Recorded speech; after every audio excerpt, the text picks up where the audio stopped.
Over the last 7 months, I have been overwhelmed by a series of events in my personal life that led my thoughts back to the classic philosophical questions regarding the meaning of life. Especially because also in recent months, after many years of atheism, I decided to investigate religion more deeply. Of course, when we're going through daily struggles, we seek some kind of comfort, and religion can, indeed, serve as a consolation for the moments of distress we face in our lives. However, even with this kind of relief that religion can offer, I confess that I possess far more questions than the majority of people who call themselves believers in God and follow Christianity. For example, when a person fails to believe in God, why might they be close to eternal condemnation? I know that for many Christians, the arguments offered by religions make perfect sense. But what is left for the people who cannot absorb and find meaning in the idea of an omniscient and omnipresent God? An interesting argument that might lead a person not to find meaning in Christianity could be the way the world functions. How could God, for example, allow so many senseless things to happen on this earth? How can God become angry with the choices of humans, given that He is omniscient and therefore knows everything before it even happens? I believe these are quite common questions, of course, and it is also obvious that it is impossible to create entirely new questions, since practically everything that has been said in this world was said long before. Anyway, let's return to the main subject. Let's focus on the world. On Earth, in the sky, in the stars, and on the other planets. It is no news that we live on planet Earth. One of the questions I truly ask myself is, why would God, such a grandiose being, create a planet and put people to live there? What would God, a being who already possesses absolutely everything, gain from this?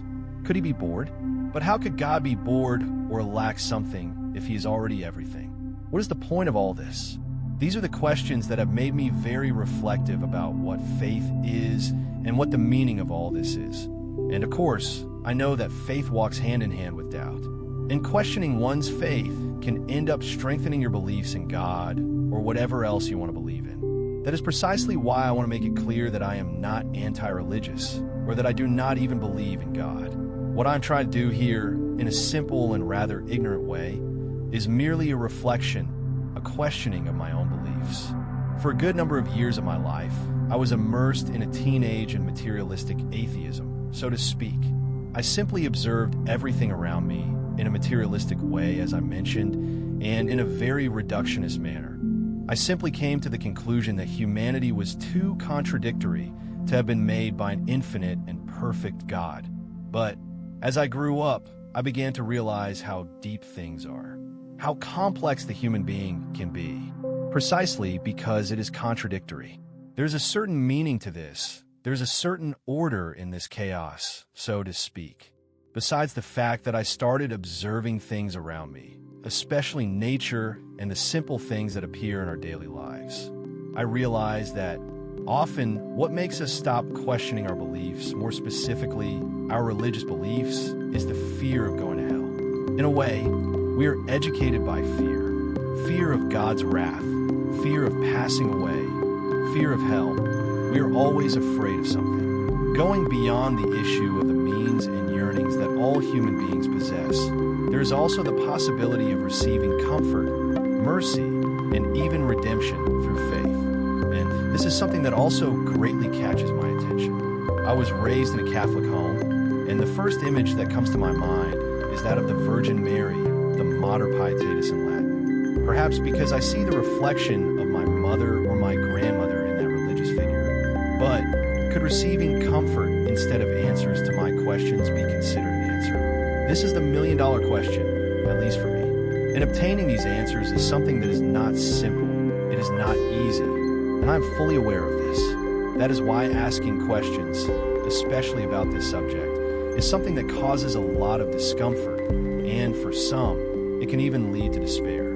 For many, it is precisely despair that can cause that person who is in the midst of a certain wildness to turn their eyes and try to connect with God. And this issue of despair as a way of approaching God is a paradox, as we all know.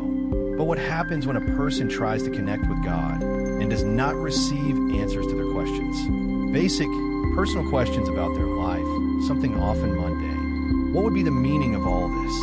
What would be the meaning of God's supposed silence, which many people talk about? Investigating all this, asking myself questions about these complex subjects that have been studied for centuries by humanity's most talented and brilliant minds, I do not arrive at any conclusion or answer for all this, mainly because there is no answer for all this, or rather, there is no absolute answer for all this. In a way, I think that to have a belief in something metaphysical, one needs to close one's eyes to these questions. And for some people, let's say, more restless, so to speak, this can end up being a problem. Because then we end up remembering that classic phrase, seeing is believing. There are also those who think and even use very creative and clever examples. I would say, you know that electrical energy exists and works, but you don't see it, right? It's an excellent point.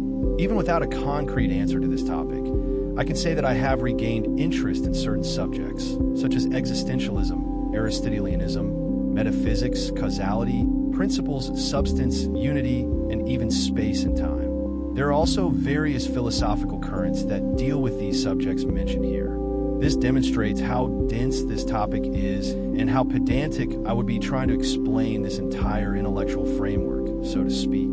At another time, with a little more theoretical foundation, I intend to reflect on these classic questions and problems that I mentioned here, especially after I discovered a little more about Soren Kierkegaard, especially about his two books, The Sickness Unto Death and The Concept of Anxiety. For now, in a moment of humility and honesty, I say that this video remains open, inconclusive.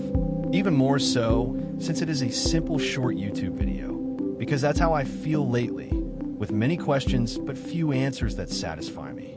So, please understand this video as a series of questions I asked myself in search of finding some kind of light for my mind.